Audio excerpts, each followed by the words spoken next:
नमस्कार मित्रों, हमारे चैनल में आप सभी का स्वागत है। वट सावित्री व्रत की कथा क्या है? ज्येष्ठ माह की पूर्णिमा को दक्षिण भारत की सुहागिन महिलाएं द्वारा वट सावित्री व्रत का पर्व मनाया जाता है। कहा जाता है कि वट वृक्ष की जड़ों में ब्रह्मा, तने में भगवान विष्णु एवं डालियों एवं पत्तियों में भगवान शिव का निवास स्थान माना जाता है। इस व्रत में महिलाएं वट वृक्ष की पूजा करती है। सती सावित्री की कथा सुनने एवं वाचन करने से सौभाग्यवती महिलाओं की अखंड सौभाग्य की कामना पूरी होती है। भद्र देश के एक राजा थे जिनका नाम अश्वपति था। भद्र देश के राजा अश्वपति की कोई संतान न थी। उन्होंने संतान की प्राप्ति के लिए मंत्रोच्चारण के साथ प्रतिदिन 1,00,000 आहुतियाँ दी। 18 वर्षों तक यह कर्म जारी रहा। इसके बाद सावित्री देवी ने प्रकट होकर एक वर दिया कि राजन, तुझे एक तेजस्वी कन्या पैदा होगी। सावित्री देवी की कृपा से जन्म लेने के कारण से कन्या का नाम सावित्री रखा गया। कन्या बड़ी होकर बेहद रूपवान हुई। योग वर ना मिलने की वजह से सावित्री के पिता दुखी थे। उन्होंने कन्या को स्वयं वर तलाशने भेजा। सावित्री तपोवन में भटकने लगी। वहाँ शाल्य देश के राजा घुमतसेन रहते थे। क्योंकि उनका राज्य किसी ने छीन लिया था, उन्हें पुत्र सत्यवान को देकर सावित्री ने पति के रूप में उनका वरण किया। ऋषिराज नारद को जब यह बात पता चली तो वह राजा अश्वपति के पास पहुँचे और कहा कि हे राजन, यह क्या कर रहे हैं आप? सत्यवान गुणवान है, धर्मात्मा है और बलवान भी है, पर उसकी आयु बहुत छोटी है। वह अल्पायु है। 1 वर्ष के बाद ही उसकी मृत्यु हो जाएगी। ऋषिराज नारद की बात सुनकर राजा अश्वपति घोर चिंता में डूब गए।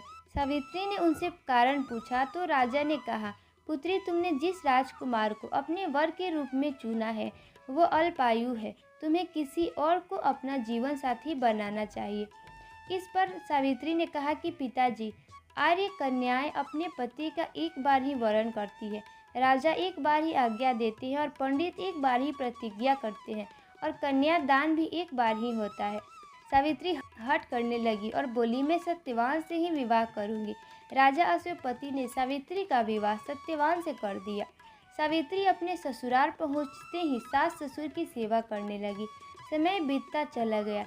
नारद मुनि ने सावित्री को पहले ही सत्यवान की मृत्यु के दिन के बारे में बता दिया था।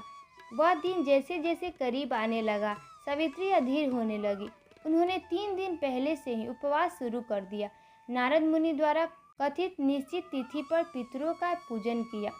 हर दिन की तरह सत्यवान उस दिन भी लकड़ी काटने जंगल चले गए। साथ में सावित्री भी गई। जंगल में पहुंचकर सत्यवान लकड़ी काटने के लिए एक पेड़ पर चढ़ गए। तभी उसके सिर में तेज दर्द होने लगा। दर्द से व्याकुल सत्यवान पेड़ से नीचे उतर गए। सावित्री अपना भविष्य समझ गई।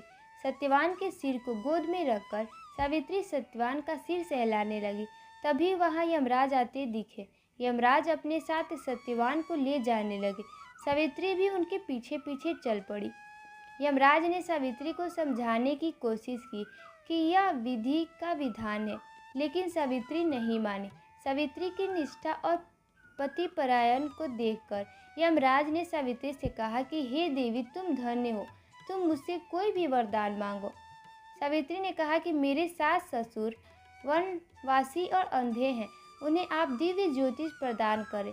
यमराज ने कहा, ऐसा ही होगा, जाओ अब लौट जाओ। लेकिन सावित्री अपने पति सत्यवान के पीछे पीछे चलती रही। यमराज ने कहा, देवी तुम वापस जाओ। सावित्री ने कहा, भगवान, मुझे अपने पति देव के पीछे पीछे चलने में कोई परेशानी नहीं है। पति के पीछे चलना मेरा कर्तव्य है। यह सुनकर उन्होंने फिर से एक और वर मांगने के लिए कहा। सावित्री बोली, हमारे ससुर का राज्य छीन गया है, उसे पुनः वापस दिला दे।